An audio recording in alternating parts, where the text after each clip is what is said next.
સ્વાગત છે મિત્રો તમારા જે વિડીયોમાં। તો સૌથી પહેલાં તમને જણાવી દઉં કે મમતા સોનીની નવી ગુજરાતી ફિલ્મ જેનું નામ છે મનમાં બોલું ને દશામાં સાંભળે, તો આ ફિલ્મ ઓનલાઈન યુટ્યુબ પર રિલીઝ થવા જઈ રહી છે અને આ ફિલ્મ 24 જુલાઈથી સેમોરમી ગુજરાતી યુટ્યુબ ચેનલ પર રિલીઝ થવા જઈ રહી છે।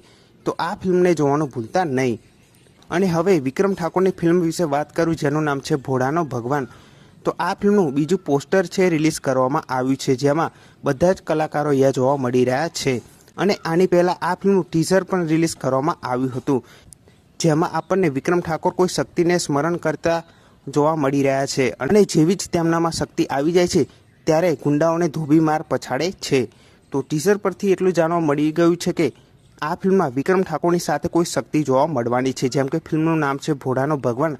તો આ ફિલ્મમાં વિક્રમ ઠાકોરની સાથે ભગવાનની શક્તિ જોવા મળી શકે છે। તો આ ટીઝર જોયું હતું, તમને કેવું લાગ્યું એ કમેન્ટ કરીને જરૂરથી જણાવજો। અને આ ફિલ્મ વિશે વધુ જાણકારી આ ફિલ્મનું જ્યારે ટ્રેલર રિલીઝ કરવામાં આવશે ત્યારે જાણવા મળશે।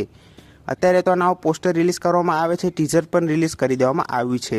તો આ પોસ્ટર તમને કેવું લાગ્યું એ કમેન્ટ કરીને જરૂરથી જણાવજો। બાકી જો કોઈ બીજી અપડેટ આવશે તો સૌથી પહેલાં તમને આ ચેનલ પર જરૂરથી જાણવા મળી જશે। તો આ વિડીયો ગમ્યો હોય તો વિડીયોને જરૂરથી લાઇક કરી દેજો, ચેનલ પર ન હોય તો ચેનલને જરૂરથી સબસ્ક્રાઈબ કરી દેજો। તો ફરી મળે નવા વિડીયોમાં।